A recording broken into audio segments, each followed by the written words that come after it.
और जब बिल्कुल आंख के पास पहुंच गया तीर और देवी को लगा कि अब ये आंख निकाल लेगा, तब स्वयं दुर्गा प्रकट हुई और उन्होंने हाथ पकड़कर कहा, होगी जय होगी हे पुरुषोत्तम नवीन, के महाशक्ति राम के बदन में होगी। वे मर्यादा पुरुषोत्तम भगवान राम, सबसे पहले तो उन्हें प्रणाम करता हूं आप सबके माध्यम से। जितने लोग इस सदन में मौजूद हैं, मैं आपसे यह अनुरोध करूंगा कि अगले 2-2.5 घंटे जो हम संवाद करेंगे, इसमें मुझे आपकी पूरी सहभागिता चाहिए। और हम जिस विषय पर बात करने जा रहे हैं, उस बात में आपकी उन्मुक्तता चाहिए, आपकी खुशी चाहिए, आपके चमकते चेहरे चाहिए।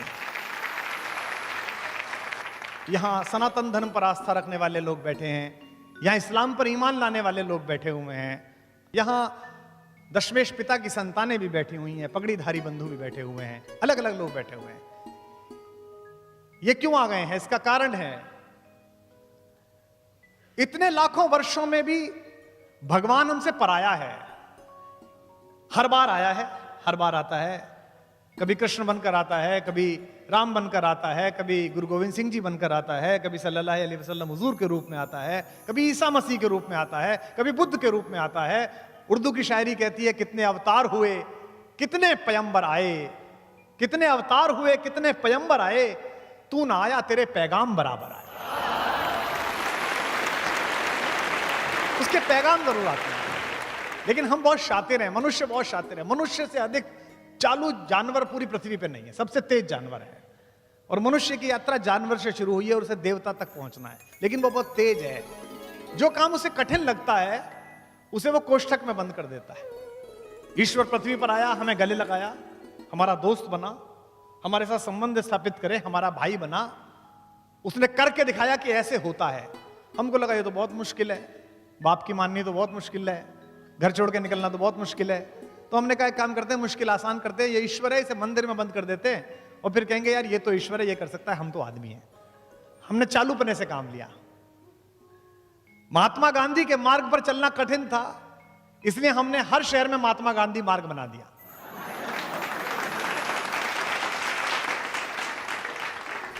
मनुष्य की यात्रा पशु से देवता बन जाने की यात्रा है। आज की तिथि में इस कार्यक्रम को संबोधित करते हुए जो आप कुछ हजार लोग सुन रहे हैं, मैं ये मानता हूं कि इसमें कुछ ना कुछ ईश्वरीय योग भी है। राम पर हिंदी की पहली बड़ी कविता खड़ी बोली के लिखने वाले मैथिली शरण गुप्त का आज जन्मदिन है। आज हरियाली तीज है। आज के दिन ही भगवान शंकर ने पार्वती को अपनी पत्नी के रूप में स्वीकार किया था। और आप में से बहुत सारे लोग जानते होंगे कि रामचरितमानस की जो रामकथा है वो यहीं से प्रारंभ होती है, जिसमें शंकर पार्वती को यह बता रहे हैं कि मैं किसकी पूजा करता हूं। आज ही का दिन तय हुआ, जब ये तिथि तय हुई तब मुझे भी पता नहीं था कि हरियाली तीज होगी।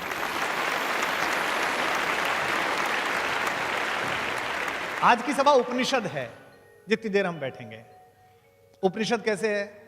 उपनिषद शब्द की बड़ी प्यारी व्याख्या। जब हमारे ऊपर आक्रमण हुए 10वीं शताब्दी के बाद से, तो शायद कुछ लोगों को पता हो, कुछ को ना पता हो, हमारे पुस्तकालय जला दिए लोगों ने आकर। गजनी आया, गौरी आया, उसने कहा किताबें इनको जला दो, आग लगा दो, तो किताबें नष्ट होने लगी। तो हमारे गुरुओं ने एक युक्ति तैयार की।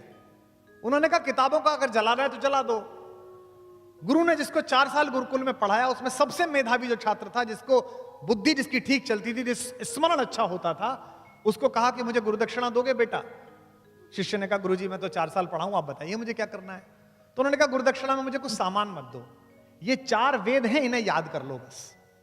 इनको याद कर लोगे तो मैं मान लूंगा कि गुरुदक्षिणा हो गई। और एक मुझे कसम दो कि हर साल एक वेद किसी को याद कराओगे, एक विद्यार्थी को, ये 4 वेद।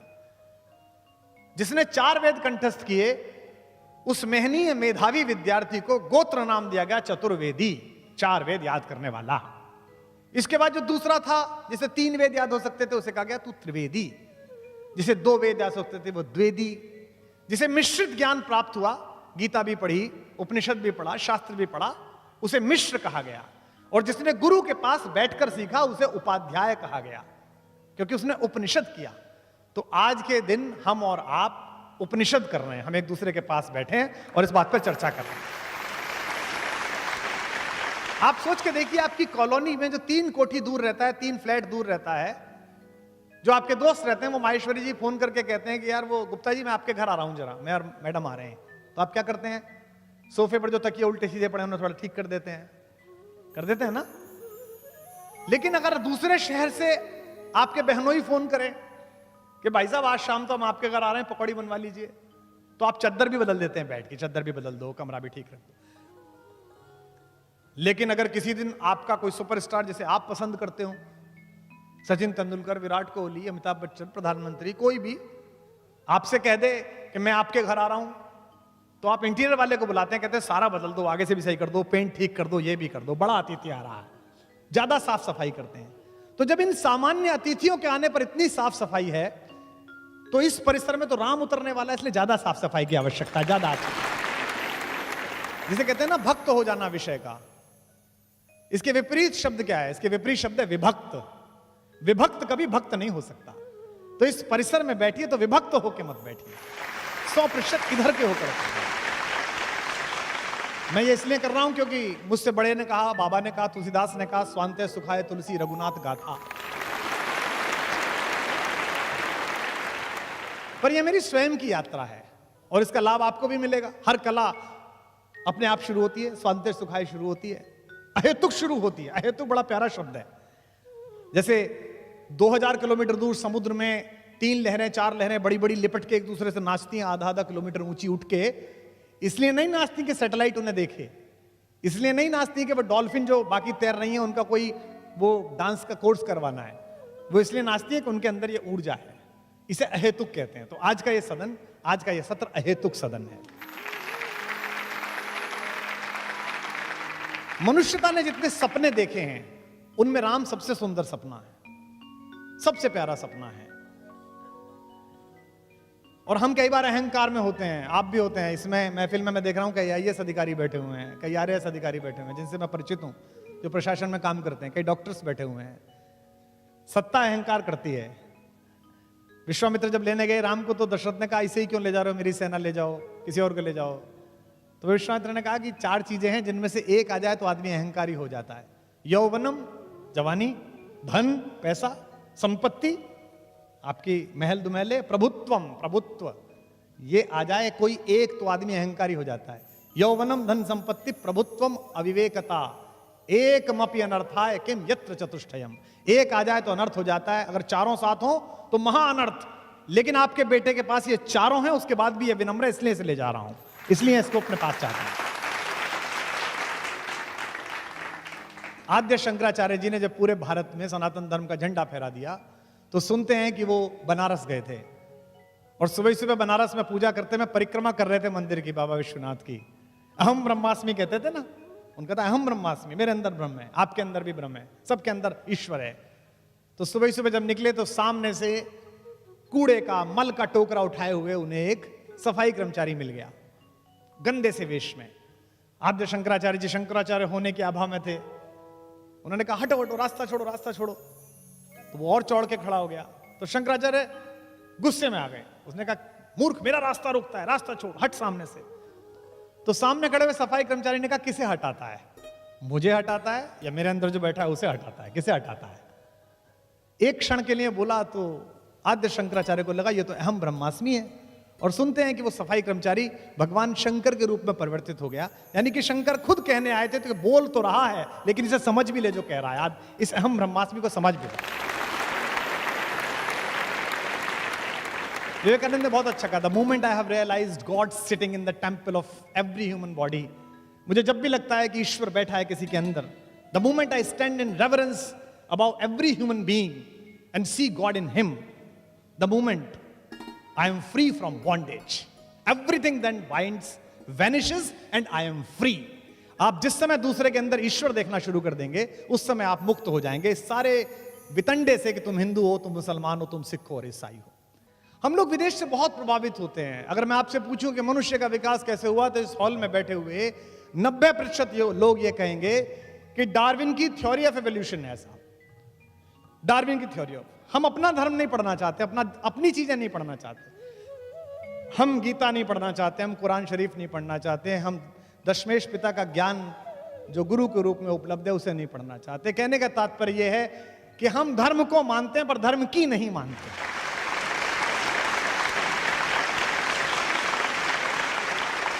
लेकिन आप ध्यान से देखें तो भारत में जो दशावतार की परंपरा है, जो हजारों वर्ष पहले, लगभग 5-6 हजार वर्ष पहले, तो इसकी कार्बन रेटिंग के प्रमाण है जिसके लिखे जाने के। डार्विन तो अभी आए हैं 100-200 साल पहले, वो बताकर गया है कि मनुष्य कैसे बना। जैसे डार्विन क्या कहता है, पश्चिम क्या कहता है कि जीवन सबसे पहले कहां शुरू हुआ? जल में शुरू हुआ, पानी में शुरू हुआ।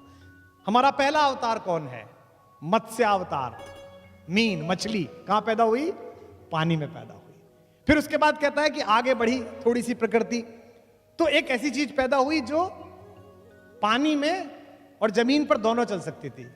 क्या नाम है उसका? कछुआ, कच्छप अवतार। मीन, कमठ, सूकर, नरहरि। उसके बाद क्या आया? तीसरी चीज जो पानी, जमीन और कीचड़ तीनों को भेज सकता है, वो कौन है? वराह अवतार, जिसे कहते हैं सूकर। और उसके बाद मनुष्य बनना प्रारंभ हुआ, लेकिन पूरा नहीं बना। आधा पशु रहा, आधा मनुष्य बना। कौन बना? नरसिंह अवतार। देखिए, थ्योरी ऑफ एवोल्यूशन चल रही है, अपने आप चल रही है, जो विदेशी समझ में नहीं आए। यहां तक आधा मनुष्य बना, अब पूरा मनुष्य बनेगा, लेकिन पूरा नहीं बन रहा, वो छोटी हाइट का बन रहा है। कौन पैदा हुआ? वामन अवतार। वो छोटा है, उसकी हाइट अभी बड़ी नहीं है। वामन के बाद कौन हुआ? एक ऐसा पुरुष जिसे कहते हैं केवमैन, गुफा मनुष्य, जो कम कपड़े पहनता है, गुस्से में रहता है, हर समय कुल्हाड़ा हाथ में लिए लेता है, जिसका अपनी इंद्रियों और अपने क्रोध पे काबू नहीं है, जो अपने पिता के कहने पर मां की तरफ कुल्हाड़ा लेके चल देता है। कौन पैदा हुआ? परशुराम पैदा हुआ। देखिए, आप आगे चल रही है, जिनको समझानी पड़ी लक्ष्मण को कि ज्यादा उंगली मत दिखाओ, यहां कुम्हण बतिया को नहीं। परशुराम के बाद एक ऐसा मनुष्य पैदा हुआ जो है तो दीप्ति में परशुराम जैसा, लेकिन जो ज्यादा सामाजिक है, जो मर्यादा समझता है, जो इस प्रकृति में अब जो आगे चलेगा उसका नियामन करने आया है, उसकी मर्यादा स्थापित करने आया है, उसका नाम हुआ मर्यादा पुरुषोत्तम राम, जो पैदा हुआ। तो एक तरीके से डार्विन की थ्योरी के साथ साथ आगे बात चल रही है। लेकिन राम कैसे हैं? राम शांत रहते हैं, प्रिंस चार्मिंग हैं, मुस्कुरा देते हैं, ज्यादा गुस्सा आते हैं, बड़े सीधे हैं, बड़े सरल हैं, सीधी बात करते हैं, विनम्र हैं। जब उनसे कहते हैं लक्ष्मण कि आप कब्जा क्यों नहीं कर लेते हो, मैं प्रतिमा नाटकम पढ़ रहा था, उसमें मैं देखा, तो उन्होंने कहा 3 तरह के पातक होते हैं। जिस पिता ने रक्त दिया है उसके खिलाफ जाऊं, ये एक पातक है।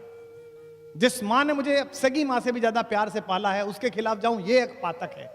और पाप जिसकी सोच की सीमाओं के बाहर खड़ा होकर पराजित भाव से देखता है, उस भाई भरत के खिलाफ जाऊं, ये भी एक पातक है। तू मेरा भाई है, बता दे कौन सा पातक करके मरूं, बता कैसे करूं।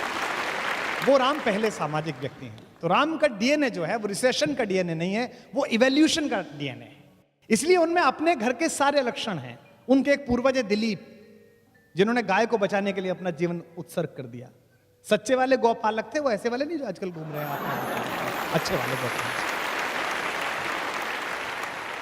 वो उसकी तरह गौ प्रेमी है, गाय को बचाने का संकल्प कहते हैं। विप्र धेनु सुरहित लीन मनुज अवतार, तुलसीदास जी ने कहा विप्र धेनु और देवताओं और संतों के हित में अवतार लिया है। दूसरे, वो अपने सबसे पुराने पूर्वज हरिश्चंद्र, जिन्होंने मणिकर्णिका घाट पर अपनी पत्नी से टैक्स मांग लिया था, और जब उन्होंने उस साड़ी को फाड़ा, वहीं से सतयुग के समापन की घोषणा हुई। उनका पूर्वज है वो, उसकी तरह है वो। अपने पिता की तरह बात पर अड़ जाने वाले हैं। अगर एक बार कोई बात कह ली है तो वो ही करना है। उनके एक और पूर्वज है भगीरथ, जिन्होंने हजारों वर्षों तपस्या की। मैं गया था हर्षिल में, बापू ने बुलाया था, मुरारी बापू ने अपनी कथा में कविता पाठ के लिए।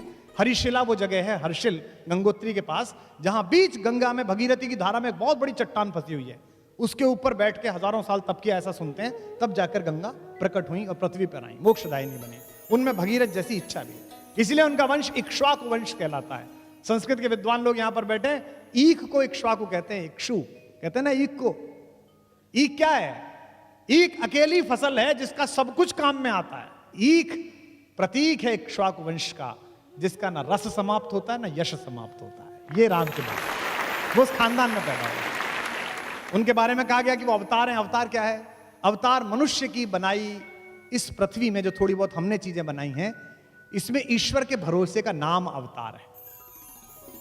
इसीलिए आप जंगल में जाइए, भारत के जंगलों में जाइए, उनसे पूछिए राजा कौन है, किसकी सरकार है? राम की सरकार है। छत्तीसगढ़ में राजा राम सरकार है, ओडिशा में राम सरकार है। क्योंकि राम का राज्याभिषेक नहीं हुआ, लेकिन राज्याभिषेक सिंहासन पर बैठने से कोई सिंह नहीं बनता। संस्कृत में सुभाषित है, नाभिषेको न संस्कारो सिंहस्य क्रियते वने। जंगल में शेर का कौन संस्कार करता है? उसका तो बल है, उसकी तो शक्ति है, वो तो ताकतवर है। नाभिषेको न संस्कार सिंहस्य क्रियते वना विक्रमार्जित सत्वस्य स्वयं एवं मृगेंद्रता। अपने विक्रम से, अपने पौरुष से अर्जित जो आपकी क्षमता है वो आपको मृगेंद्र बनाती है। इसलिए राम का पूरा कैरेक्टर, उनका पूरा चरित्र लाइट नहीं है, साइट है। एक छोटा सा निवेदन आपसे और कर दूं कि आप बिल्कुल यहां जवान लोग जो बैठे हैं, जो दूसरे धर्मों के लोग बैठे हैं, जो इस्लाम मानने वाले लोग बैठे हैं, जो खालसा पंथ पर आस्था रखने वाले लोग बैठे, कुछ ईसाई भी बैठे होंगे, आप बिल्कुल राम को ऐसे मत सुनिए कि एक हिंदू सुना रहा है, कुछ हिंदू सुन रहे हैं, ऐसे मत सुनिएगा। क्योंकि मेरी योजना में यह भी है कि आज के बाद कुछ दिन बाद मैं कृष्ण पर भी अध्ययन करके बोलूंगा, कुछ दिन बाद मैं अध्ययन करके सल्लल्लाहु अलैहि वसल्लम हुजूर मोहम्मद साहब पर भी बोलूंगा, इस्लाम पर भी बोलूंगा, कुछ दिन दशमेश पिताजी पर बोलूंगा। तो जितने भी लोग उनमें हो सकता है कोई ना मानता हो राम को, मत मानिए, कहानी सुन लीजिए। अगर किसी ने कहानी भी लिखी है तो भी ऐसी कहानी लिखी है कि इस कहानी को ही ठीक से जी लेंगे तो सर्वश्रेष्ठ मनुष्य बनने की संभावना आपके अंदर पैदा हो जाएगी। आपका व्यापार, आपकी शिक्षा, सब कुछ सफल हो जाएगी। इस संसार को अंधकार से, उत्पीड़न से निजात दिलाने के लिए ये लोग आते हैं, जितने भी लोग आते हैं, चाहे भगवान जिस भी प्रकार से आते हैं। अच्छा, ये तो मानोगे कि ऐसा होता है जब लोकतंत्र में 5 साल की सरकारों में आप ऐसा करते हैं कि जो ज्यादा सिर पे तांडव कर ले उसे एक दिन बटन दबा के आप हटा देते हैं और कहते हैं कि नया लेके आओ। ये बात अलग है कि दूसरा उससे ज्यादा गति से तांडव करता है, तो फिर आपको लगता है अभी से कैसे करके लाओ। फिर कई बार आप वैकल्पिक व्यवस्थाएं करते हैं, वो दोनों से ज्यादा मिलकर ज्यादा करता है। हम अनुभव में है, हमें पता है उसका।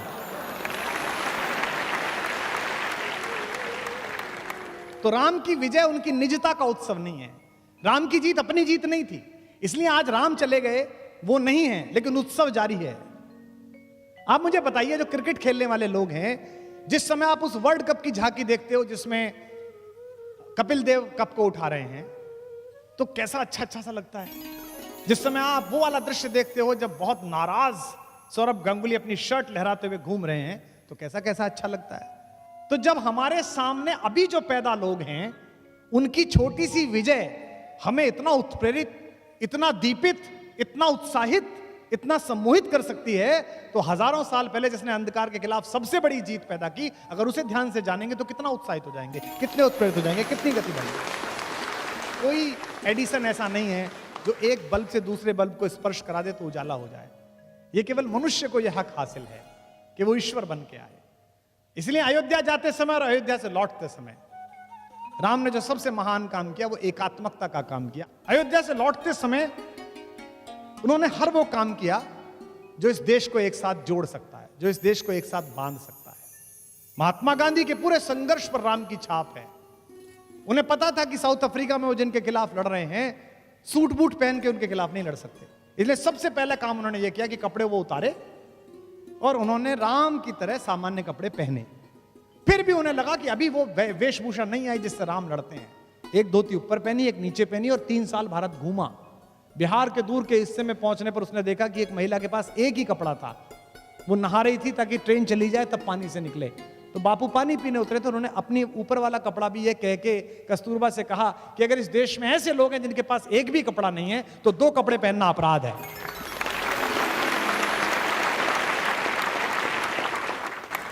और मैं आश्चर्य में था कि मैंने 1942 में चर्चिल का भाषण पढ़ा, मैंने जो ब्रिटेन की पार्लियामेंट में उसने गांधी के खिलाफ दिया। चर्चिल बोला कि वो अधरंगा फकीर, वो ये चाहता है कि वायसराय का हाथी उसे सलामी दे। और जब मैं मानस पढ़ रहा था तो मैंने देखा कि जब अंगद समझाने गया रावण को कि मूर्ख मान जा, इस स्वराज की ताकत को समझ ले, तो रावण भी यही कह रहा था, अच्छा वो अधरंगा फकीर, वो तपस्वी, वो मुझे हराएगा। यानी कि हर बार रावण इसी प्रकार बोलता है। और एक बात ध्यान रखिए, जो अपने से बाहर नहीं आएगा, घर से बाहर नहीं आएगा, परिवार से बाहर नहीं आएगा, समाज से बाहर नहीं आएगा, वो बड़ा नहीं कर सकता। जो हिजरत करेगा, जो निकलेगा, वो बड़ा करेगा। हुजूर को भी जाना पड़ा सल्लल्लाहु अलैहि वसल्लम, मोहम्मद साहब भी हिजरत करने के लिए गए। बुद्ध ने पहली बार अपने बेटे बेटियों को अनुमति दी कि तुम बाहर जाओ। सबसे पहले अशोक के दोनों बेटे संघमित्रा और महेंद्र बाहर गए। आज दुनिया में आप इंडोनेशिया जाइए, आप दुनिया में थाईलैंड जाइए, तो आपको वहां बौद्ध धर्म दिखाई देता है। क्यों? क्योंकि बुद्ध ने अनुमति दी। काश कि हमारे ऋषि मुनियों ने भी अनुमति दी होती कि हम राम की बात कहने जाएं, तो आज पूरे देश में कुछ नहीं तो 100-150 देशों में भी तो हमारा भी कब्जा होता, हमारे विचार की भी बात होती, हमारी भी बात सुनी जाएगी। जो घर छोड़कर जाता है उसे मिलता है, और ये सबके साथ हुआ है। हम में से कुछ का ट्रांसफर हो जाता है। मैं देख रहा हूं यहां अधिकारी बैठे हैं प्रशासन के, जो नौकरी करते हैं, ट्रांसफर पे दुखी हो जाते हैं, जालौर मिल गई जी पोस्टिंग। मुख्यमंत्री से कह दो जरा आप, ये 2 मंत्री बैठे हैं हमारे दोस्त हैं दोनों, इनके यहाँ कह दो साहब, हॉल में बैठे हुए लोगों, दशरथ का पुत्र राम अगर अयोध्या रहता तो केवल राम बन के रह जाता, जंगल जंगल जाकर लौटा तो मर्यादा पुरुषोत्तम भगवान राम था।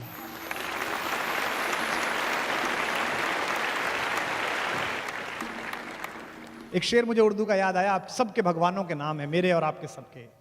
पयंबरों से जमीनें वफा नहीं करती, पयंबरों से जमीनें वफा नहीं करती, हम ऐसे कौन खुदा थे जो अपने घर रहते।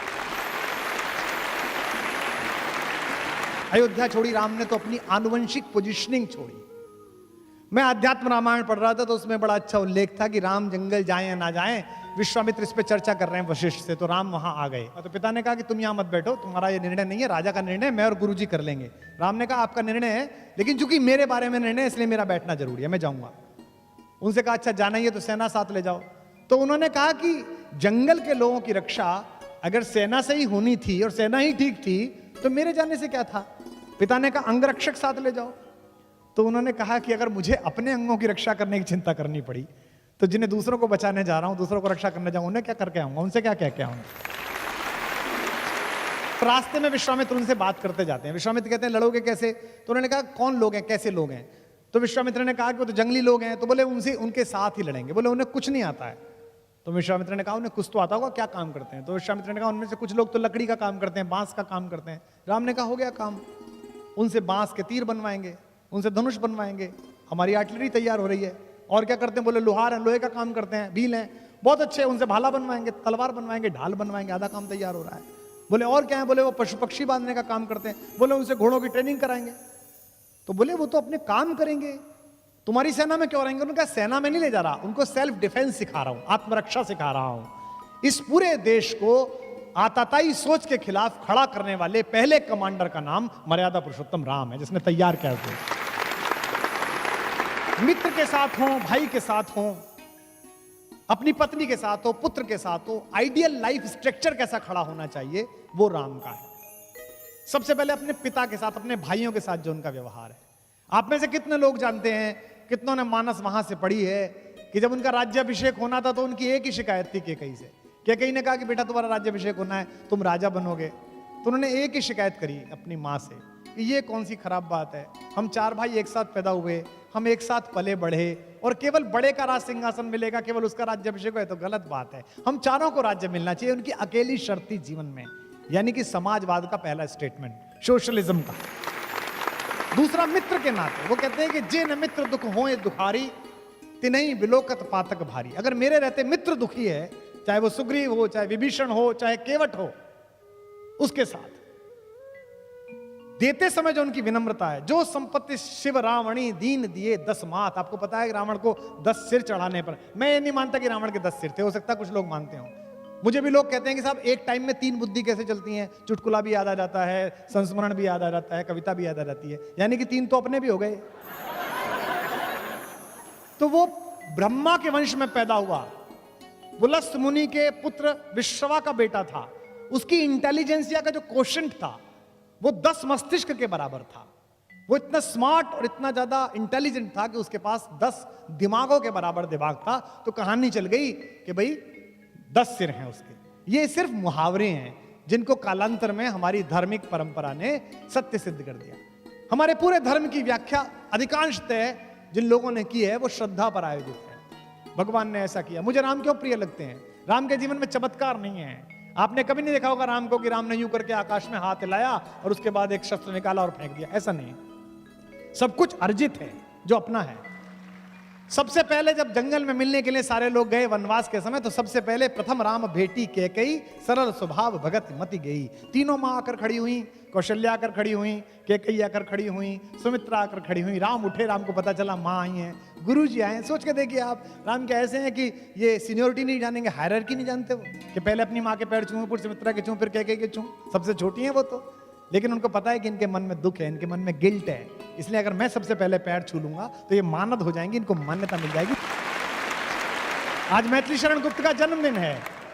उन्होंने इस प्रसंग को कहा है कि तदनंतर बैठी सभा उठज के आगे, तदनंतर बैठी सभा उठज के आगे। रात को सब बैठ गए, चांदनी रात है, सब बैठे हुए हैं, बात कर रहे हैं। अब राम को मनाने के लिए लोग आए।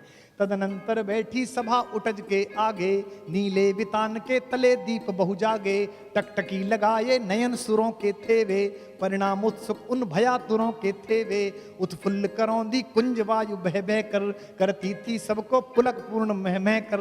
वह चंद्रलोकता कहाँ चांदनी वैसी, प्रभु बोले गिरा गंभीर गूढ़ निधि जैसी। अब भगवान बोले, सामने भरत बैठा है, उससे बोले, हे भरत भद्र अब कहो अभीप्सित अपना। भाई भरत अब बताओ क्या चाहते हो। अब सोचिए जिसके ऊपर इतना आरोप लग रहा है, उससे कह रहे हैं क्या चाहते हो। हे भरत भद्र अब कहो अभीप्सित अपना, सब सजग हो गए भंग हुआ जो सपना। भरत ने क्या कहा, हे आर्य रहा क्या भरत अभीप्सित अब भी मुझे कुछ चाहिए। मिल गया अकंटक राज्य उसे जब तब भी, पाया तुमने तरुतले अरण्य बसेरा। तुम जंगल में बैठे हो, भाभी के पैर में कांटे हैं, तुमको खाने को नहीं मिल रहा, मैं महल में बैठा हूं, इसी के दिन के लिए तो आया हूं। इसीलिए राम की कथा त्याग की सबसे बड़ी कथा है। राम के नाम पर दुकान चलाने वाले लोगों को समझना चाहिए कि दुनिया में ऐसा उदाहरण कभी नहीं हुआ जहां एक सिंहासन दो भाइयों के बीच 14 साल फुटबॉल की तरह चलता रहा। परशुराम ब्राह्मण है, उनसे पहले आए, लेकिन कर्म क्षत्रियों जैसे हैं, जरा जरा सी बात पे गुस्सा हो जाते हैं। राम क्षत्रिय हैं, लेकिन मस्तिष्क तपस्वियों जैसा है। जब एग्जाम का रिजल्ट आता है, जब नंबर आने शुरू होते हैं बच्चों के, बच्ची का रिजल्ट आना शुरू होता है तो क्या करते हैं, बच्चे का रिजल्ट आना शुरू में समझाना, सुबह कहते हैं बहुत अच्छा बेटा तुमने यू डिड वेल, तुमने बहुत अच्छा किया, जो भी रिजल्ट आएगा इट्स ओके, डिप्रेशन में ना आ जाए हैं बच्चे को।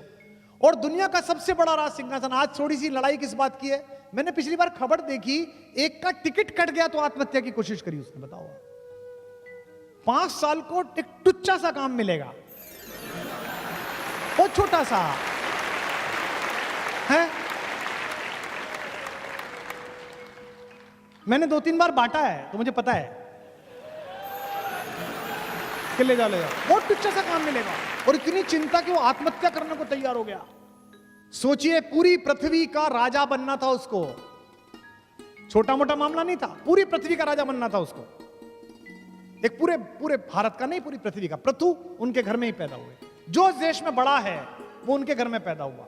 अज, रघु, दिलीप, पुररवा, नहुष, इक्ष्वाकु, भरत, जितने बड़े पैदा हुए सब उन्हीं के खानदान में, मानदाता सब उनके घर में पैदा हुए। लेकिन उस पृथ्वी का शासन उन्हें पाना था, वो इलेक्टेड क्राउन प्रिंस थे।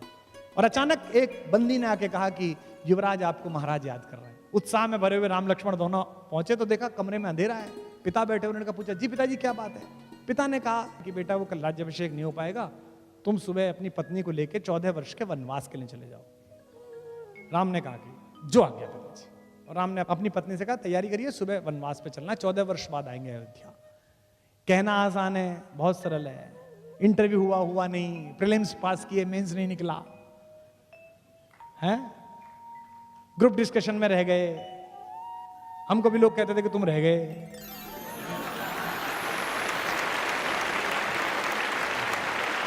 कहना आसान है, लेकिन मानस पड़ी है, राम जी आए तो बहुत सरल है। राम को बुलाया उनकी माँ ने, कौशल्या ने। माँ को लगा होगा कि बेटे को धक्का तो नहीं लग गया। भगवान की माँ है, लेकिन माँ तो माँ है। भगवान से कौन बड़ा है, भगवान से माँ बड़ी है। जिसने भगवान पैदा किया है वो बड़ी है।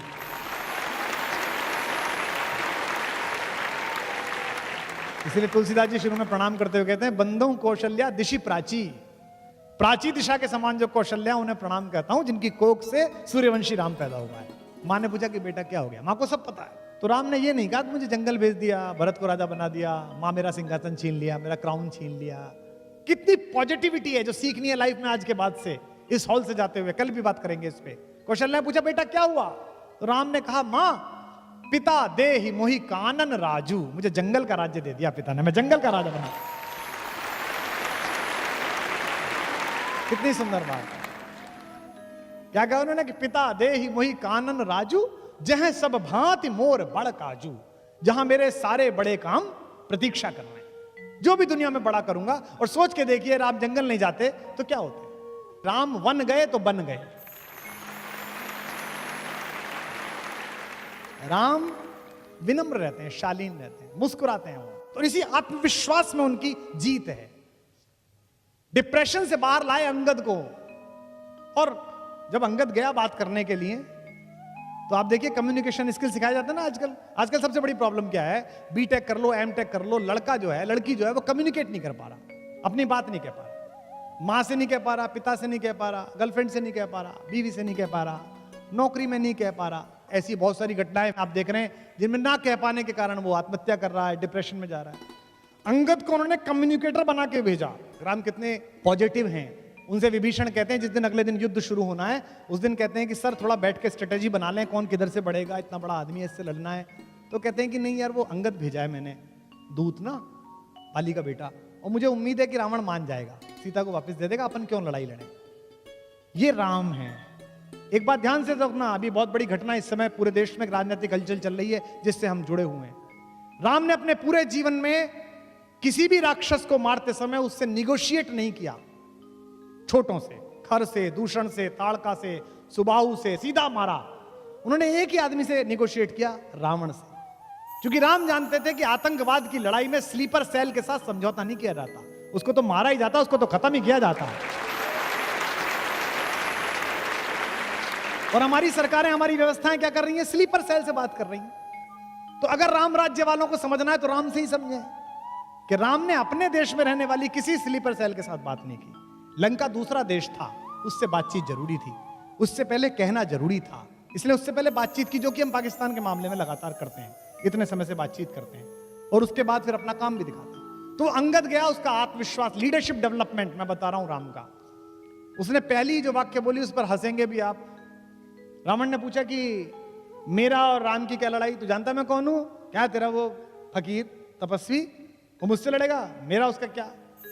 तो अंगद ने कहा जी बिल्कुल ठीक कह रहे हो सर, आपका उनका कोई मुकाबला नहीं।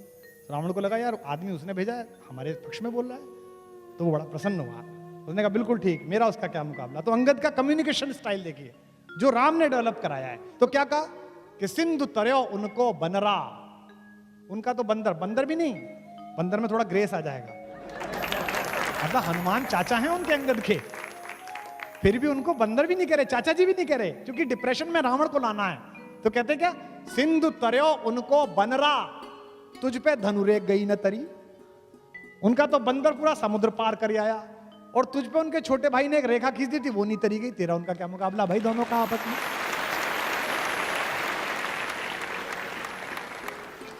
कि सिंधु तरयो उनको बनरा, तुम पे धनुरेख गई न तरी, तुम पे। अच्छा छंद है।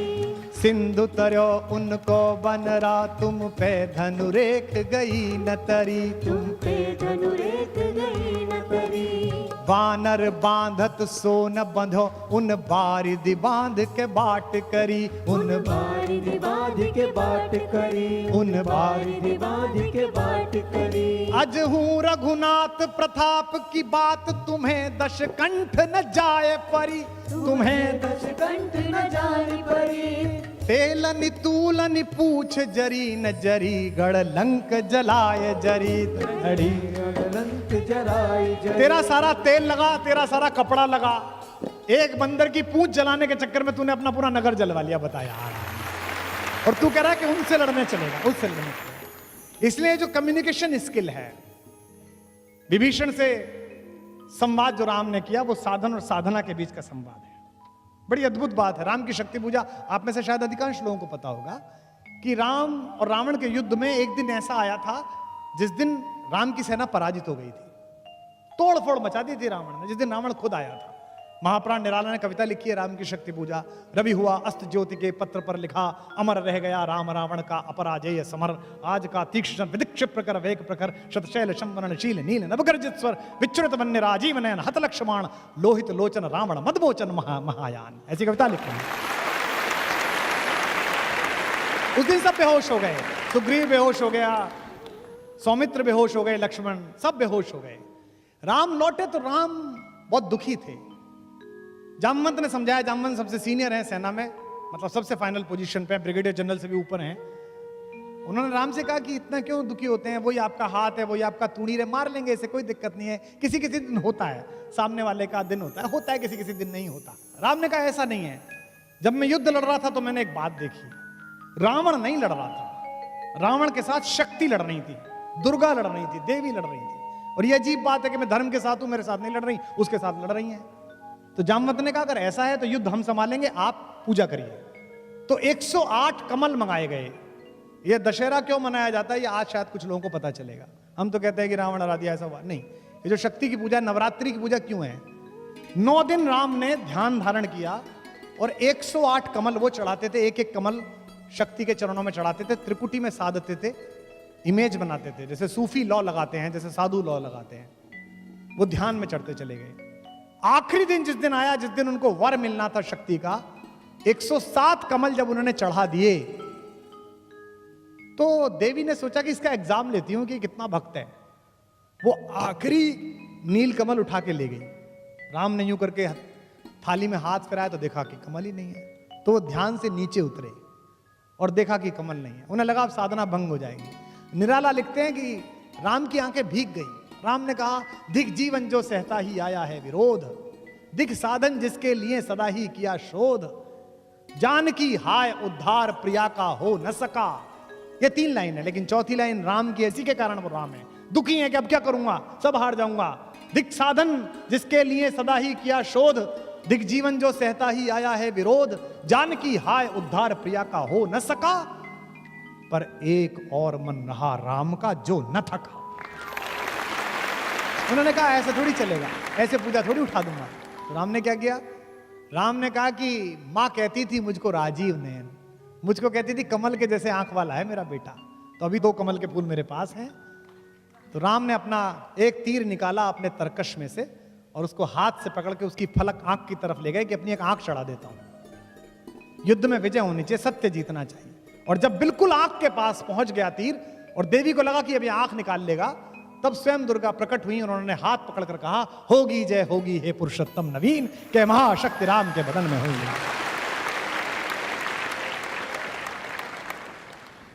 तो इसलिए जितनी भी लड़ाइयां हैं, जब भी कभी आपको कोई आदमी साधन से इकट्ठा एक सामान्य व्यक्ति को परेशान करने की कोशिश करे, उसके पास ज्यादा शक्ति हो, उसके पास ज्यादा साहस हो, तो आप ध्यान रखना कि आपके घर का एक बड़ा आदमी सिखा गया है कि साधन महत्वपूर्ण नहीं है, साधना महत्वपूर्ण है। और राम के सबसे प्रिय मित्र जिनको लंका का राज्य दिया, वे विभीषण भी अधीर हो गए। उन्हें लगा यार कि लड़ाई तो ठीक है, अब जीतोगे कैसे। हमने भी 2-4 छोटी मोटी लड़ाई कभी सम्मेलनों में और राजनीति में की, आंदोलन में की, तो हमको भी समझाने आते थे इनसे कैसे लड़ोगे, ये तो पुराने वाले हैं। तो मुझे मानस की पंक्ति याद आती थी और मैं खुद को ही सुनाता था, जो साथ थे वो तो सुनने को तैयार नहीं थे। ये विभीषण ने राम से कहा जब रावण लड़ने के लिए आया, क्या कि रावण रथी विरथ रघुवीरा, देख विभीषण भयउ अधीरा। रावण रथी विरथ रघुवीरा। रावण तो रथ पर बैठकर आया है और वो पैदल चल रहे हैं, वो पदाती हैं। अधिक प्रीत भा मन संदेहा, ज्यादा प्रीति इसलिए मन में संदेह हुआ विभीषण के। विभीषण ने कहा कि ये तो रथ पर है और आप बिना चप्पल के, आपके पास तो चप्पल भी नहीं है, कैसे मारोगे। नाथ न रथ नहीं पद त्राना, के ही विधि जितब वीर बलवाना। इतना बड़ा वीर है, इससे कैसे जीतोगे। तो राम ने उसे जो सिखाया वो मुझे याद है, मैं आपको बता रहा हूं, आप अपने घर लेके जाइएगा। राम ने कहा कि मैं जिस लड़ाई में उतरा हूं दोस्त, उस लड़ाई में मिसाइल्स की जरूरत नहीं है। तो उन्होंने कहा कि इस लड़ाई के लिए साधना की आवश्यकता है, साधन की आवश्यकता नहीं है। उन्होंने कहा क्या क्या है। इसके पास तो बड़ा रथ है नाथ, आपके नीचे तो पदत्राण भी नहीं है। कही विधि जितब वीर बलवाना, इस बलवान से कैसे जीतेंगे? तो उन्होंने कहा कि सुनो सखा कह कृपा निधाना, ज्यों जय होई सियंदन आना। मैं तुझे बताता हूं भाई मेरे दोस्त, इस युद्ध में जीतने के लिए जो रथ चाहिए वो मेरे पास है। अब विभीषण को रथ दिख नहीं रहा, राम कह रहे रथ है। इसी में आपके जीवन के संघर्ष की गति है। उन्होंने कहा मेरे पास रथ है। कौन सा रथ है? मेरे पास जो रथ है उसमें 2 चक्के लगे हुए हैं, तुझे दिखेंगे। कौन से? सौरज धीरज ते ही रथ चाका। शौर्य और धैर्य 2 चक्के हैं। एक तरफ शौर्य है, एक तरफ धैर्य है। अगर बड़ी लड़ाई लड़नी है तो शौर्य भी रखना पड़ेगा और धैर्य भी रखना पड़ेगा। दुनिया की आधी मूर्खताएं अधैर्यता के कारण हुई हैं। तो कहते हैं धैर्य और शौर्य 2 मेरे रथ के चक्के हैं। और बल विवेक दृढ़ ध्वजा पताका, बल और विवेक से दृढ़ हुई मेरी धर्म की ध्वजा है मेरे इस रथ के ऊपर। सत्यशील दम परहित घोड़े, सत्य और शील और परहित दूसरे का हित करना, सत्य बोलना, शीलवान रहना, ये घोड़े हैं मेरे। और क्षमा दया कृपा रज जोड़े, इससे किससे जोड़ रखा है? क्षमा से, दया से और कृपा से, इन 3 से जोड़ रखा है। पूरी राम की कहानी एक सिमली है। कहते हैं कि इस रथ पर चढ़कर मैं लड़ रहा हूं, और जब तक मैं इस रथ पर चढ़कर लड़ रहा हूं तब तक मेरा कुछ नहीं बिगाड़ सकता कोई भी। तो आपके पास अगर साधन कम हो तो आप समझ लेना कि आपके पास ये वाले साधन अगर हैं तो आप दुनिया के किसी भी आदमी से जीत सकते हैं। एक अयोध्या है जो सात्विकता का प्रकर्ष है, एक लंका है जो तामसिकता का प्रतीक है। इन दोनों के बीच लड़ाई है, लेकिन राम इन दोनों के बीच की लड़ाई के लिए राजाओं को साथ नहीं लेते। आपने कभी सोचा कलेजे पे हाथ रख के कि राम जब भारत में घूमे होंगे तो दंडकारण्य में जहां वो रुके, जहां उन्होंने कुटिया बनाई, उसके ठीक बगल में उनके मामा थे, ननिहाल थी उनकी, कौशल प्रदेश। मामा से कह सकते थे थोड़ी सेना दे दो, मुझे लड़ने जाना है। नहीं, राम ने पूरे रास्ते किसी राजा से बात नहीं की। राम ने पूरे रास्ते वंचितों से, दलितों से, पिछड़ों लोगों से, वनवासियों से, SC ST से बात की, आखिरी सफ में खड़े हुए आदमी से। और साथ में किसे लिया? हराने के लिए, लंका को परास्त करने के लिए किसे साथ में लिया? किष्किंधा को। किष्किंधा क्या है? प्रकृति का सबसे बड़ा आयुर्वेद, योग, नेचुरल एसेंस, हमारी नेचुरल आर्ट्स, हमारे नेचुरल इंग्रेडिएंट्स, इनको किसने लिया? दिल्ली ने। और हराई क्या? मार्केट, लंका। इसलिए दिल्ली को, जयपुर को यह याद रखना पड़ेगा कि अगर अपने शत्रुओं से आपको पार पानी है, अगर चाइना का सामान बंद कराना है, अगर अमेरिका को घुटनों पर लाना है, तो सबसे पहले अपने वनवासियों, अपने वंचितों, अपने पिछड़ों, अपने दलितों और अपने जंगल के लोगों के पास जाना पड़ेगा। हनुमान प्रतीक है। हनुमान किस बात का प्रतीक है? वो शांति की खोज में गए हैं, शांति का अपहरण हो गया है। शांति कौन है? सीता।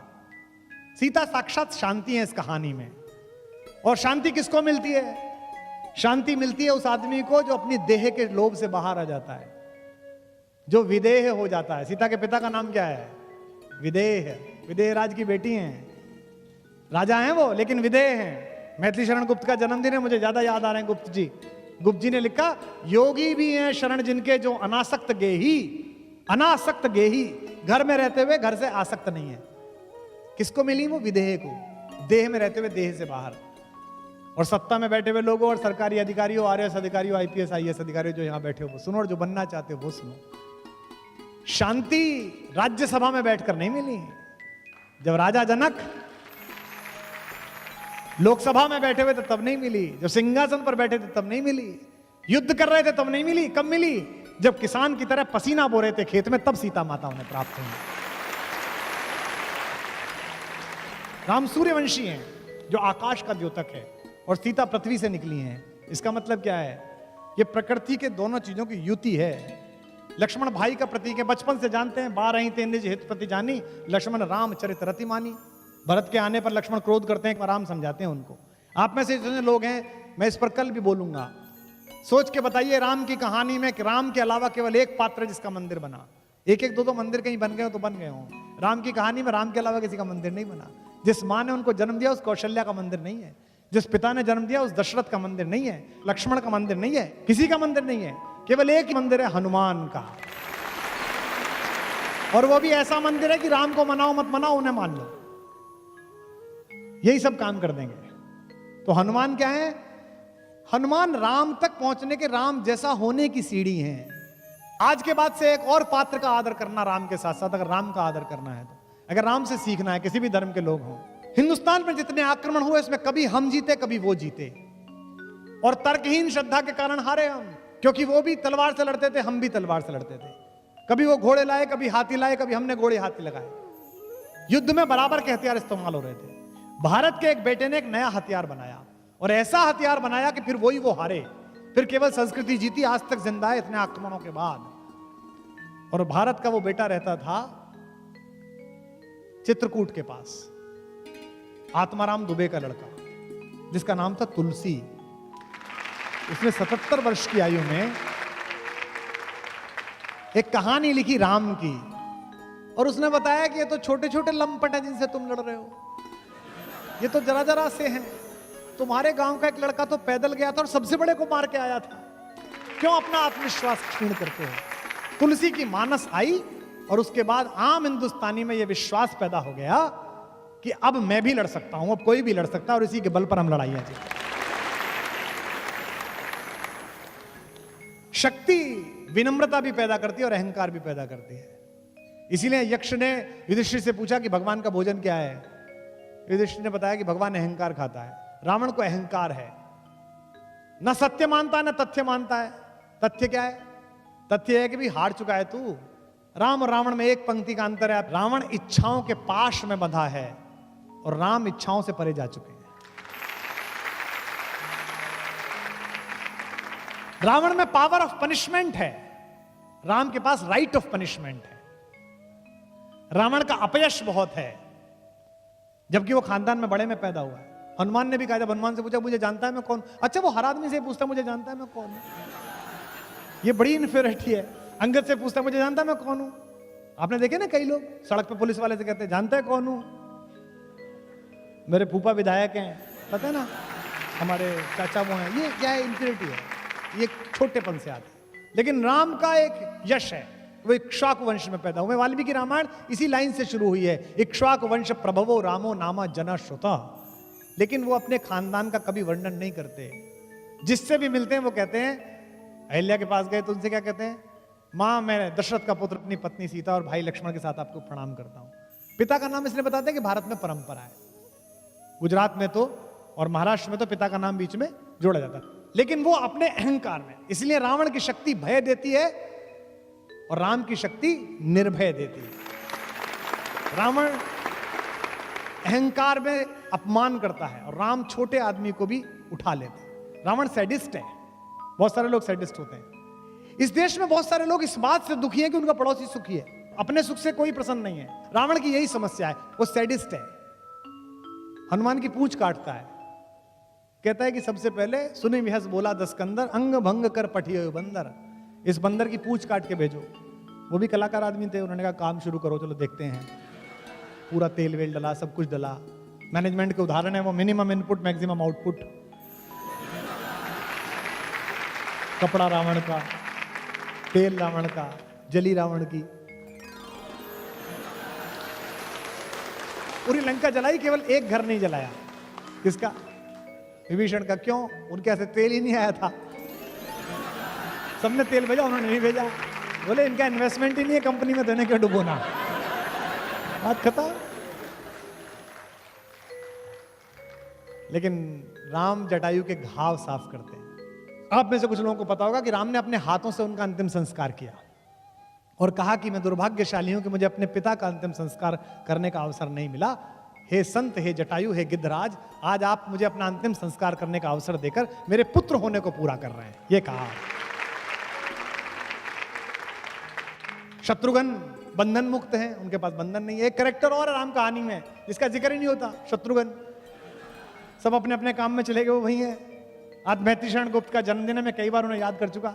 मैथिली शरण गुप्त के यहाँ मांडवी, भरत की पत्नी मांडवी कहती है, कोई तपस्वी, कोई त्यागी, कोई यहाँ बैरागी है।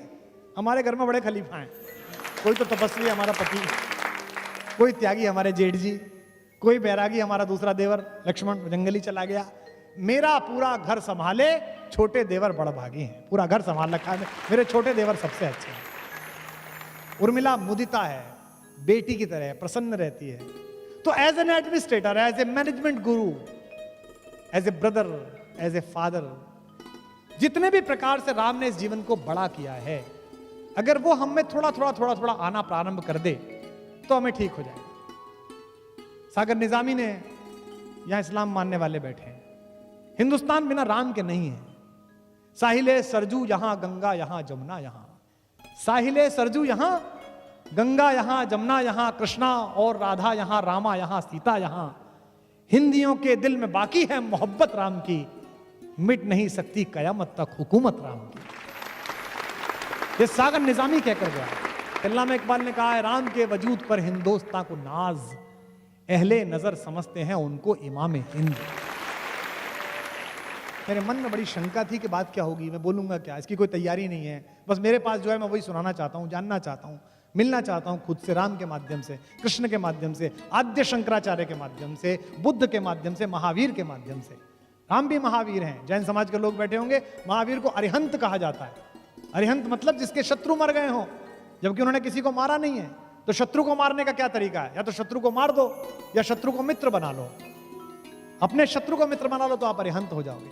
इसीलिए जैनियों के 24 के 24 तीर्थंकर क्षत्रियों से आए हैं। समझ लीजिए, जो वीर नहीं हो सकता वो महावीर नहीं हो सकता। क्षमा शोभती उस भुजंग को जिसके पास गरल हो। तो इसलिए पूरी राम कहानी का जितना विस्तार है, जिस पर मैं कल भी चर्चा करूंगा जितना मुझे स्मरण आएगा, और आज जो लोग आप में से कुछ प्रश्न देंगे, एक बात तो मैं आपको स्पष्ट कर दूं कि मेरा कोई डिक्लेरेशन नहीं है कि मुझे सब पता है। सर्वज्ञ होने का डिक्लेरेशन नहीं है। और ये डिक्लेरेशन तो जयपुर में खत्म हुआ था 1993 में।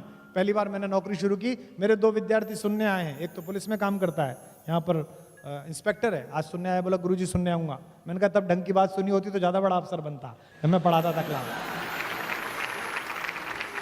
क्योंकि लोगों को जो अहंकार है कि मुझे सब पता है, ये उनकी यात्रा को समाप्त करने जैसा है। मैं यहाँ राजस्थान में जब इंटरव्यू देने आया था, कॉलेज का नाम नहीं बताऊंगा, मुझे याद है 1 जुलाई का इंटरव्यू था। यहाँ एक हिंदी के बड़े प्रोफेसर थे, मेरे पिताजी के दोस्त थे। मैं उनके घर पर रुक गया 30 जून की रात को। मुझसे बोले कि क्यों आए थे? मैंने कहा जी वो कल उस कॉलेज में इंटरव्यू है लेक्चरर का, हिंदी के असिस्टेंट प्रोफेसर का, उसके लिए आया हूँ। बोले तू मुझसे फोन करके पूछ लेता, वहां तो फलाने जी जो प्रोफेसर है उनकी बेटी का होगा, पहले से ही तय है। तो मैंने कहा 150-200 लोग बुला लिए, इनका क्या? बोले दिन भर चाय समोसे खाएंगे, सुनेंगे। बोले मुझे ही जाना था इंटरव्यू में, लेकिन अब मैं नहीं जा रहा हूँ, तो तू क्या करेगा? मैंने कहा जब आया हूँ तो जाऊँगा, इंटरव्यू तो दे के आऊँगा। मैं सुबह से बैठा रहा, मेरा नाम विश्वास कुमार शर्मा है, तो वी पे मेरा नंबर आया। आखिर में जंगल में कॉलेज था, वो वहाँ कुछ मिलता नहीं था, समोसे और चाय। समोसे में खाता नहीं, चाय कितनी पीऊँ? उन दिनों चाय और चाय वाले लोकप्रिय भी नहीं थे।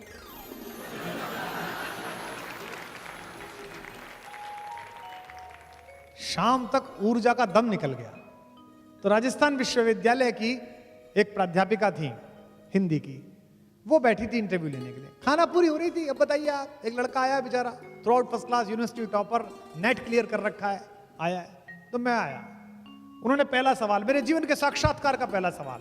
इसके बाद तो मैंने गूगल हेडक्वार्टर्स में इंटरव्यू दिए, बीबीसी में इंटरव्यू दिए, CNN में इंटरव्यू दिए, दुनिया में सबको इंटरव्यूज दिए, लेकिन वो पहला इंटरव्यू था मेरे जीवन का। उसने मुझसे पहला सवाल पूछा, कहाँ से आए हो? तो मैंने कहा कि मैडम मेरठ विश्वविद्यालय से आया हूं। तो मुझसे पहला सवाल विश्वविद्यालय में, कितने में मिलती है वहां PhD? और मैं प्रारंभ से ही अभद्र था, तो मैंने कहा आपने जितने में लिए उससे सस्ती दिला देंगे।